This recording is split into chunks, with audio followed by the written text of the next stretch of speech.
بسم اللہ الرحمن الرحیم۔ ہمارا آج کا سبق عدل اور احسان کے حوالے سے ہے۔ پہلے ہم دیکھیں گے کہ عدل کسے کہتے ہیں، پھر ہم بات کریں گے احسان کے حوالے سے۔ عدل کے معنی ہے کسی کام کو مناسب طریقے سے کرنا یا مناسب وقت پر کرنا، نیکی کا بدلہ نیکی سے دینا، بھلائی کے بدلے میں بھلائی کرنا، یا اگر کسی شخص نے کوئی زیادتی کی ہے تو اس کو اتنی ہی سزا دینا جتنی کہ اس نے برائی یا زیادتی کی ہے۔ احسان کا مطلب ہے کسی شخص کو اس کے حق سے زیادہ دینا، بھلائی کے بدلے میں زیادہ بھلائی کرنا، یا کسی کی برائی کو معاف کر دینا۔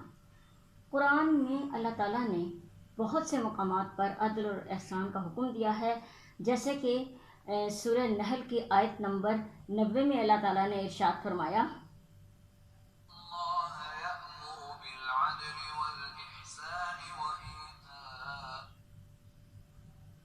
کہ بے شک اللہ تعالیٰ عدل اور احسان کا حکم دیتا ہے۔ اس آیت میں اللہ تعالیٰ نے مسلمانوں کو عدل اور احسان کرنے کا حکم دیا، اور یہ بھی فرمایا کہ معاملہ چاہے دوست کا ہو یا دشمن کا، عدل اور احسان کا دامن ہاتھ سے نہ چھوڑا جائے۔ اسی طرح ایک اور آیت میں اللہ تعالیٰ نے ارشاد فرمایا واللہ یحب المحسنین، کہ بے شک اللہ تعالیٰ احسان کرنے والوں کو پسند کرتا ہے، کیونکہ اللہ تعالیٰ خود بھی احسان کرتا ہے۔ اللہ تعالیٰ کے انسانوں پر ہزاروں احسانات ہیں، اس لیے وہ اس بات کو پسند کرتا ہے کہ اس کے بندے اس کی مخلوق پر احسانات کریں۔ سورہ مائدہ میں بھی اللہ تعالیٰ نے ارشاد فرمایا اعدلوا هو اقرب للتقوی، کہ تم عدل کرو، یہ تقوی کے زیادہ قریب تر ہے۔ عدل وہی شخص کر سکتا ہے جس کے دل میں اللہ تعالیٰ کا خوف ہو، اور جب انسان کے دل میں اللہ تعالیٰ کا خوف ہوتا ہے تو اس کے دل میں تقوی پیدا ہوتا ہے۔ پھر ہم یہ دیکھیں گے کہ احادیث میں عدل و احسان کے بارے میں کیا فرمایا گیا ہے۔ نبی کریم صلی اللہ علیہ وسلم نے فرمایا اپنے اہل و عیال اور ماتحتوں سے عدل و انصاف کرنے والے لوگ اپنے خدا کے ہاں نور کے ممبروں پر جلوہ گر ہوں گے۔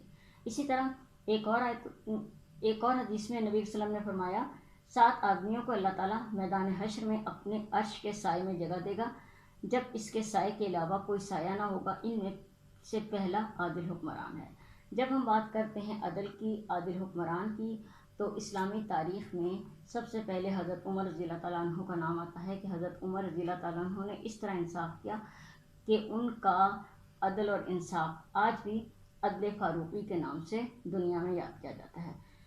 پھر ہم یہ دیکھتے ہیں کہ نبی کریم صلی اللہ علیہ وسلم کے اسوہ حسنہ میں بے شمار مثالیں ہیں جو عدل اور احسان کی دلالت کرتی ہیں، عدل اور احسان سے متعلق ہیں۔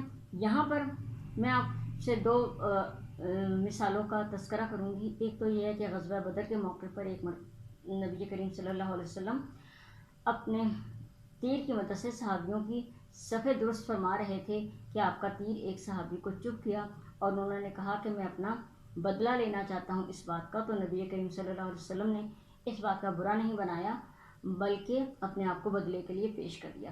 یہ الگ بات ہے کہ ان صحابی نے آپ صلی اللہ علیہ وسلم سے بدلہ نہیں لیا، بلکہ آپ کے جسم مبارک سے لپٹ گئے تاکہ ان پر بھی دوزخ کی آگ حرام ہو جائے، کیونکہ آپ صلی اللہ علیہ وسلم کا جسم مبارک جس چیز کو چھو لے اس پہ دوزخ کی آگ حرام ہو جاتی ہے۔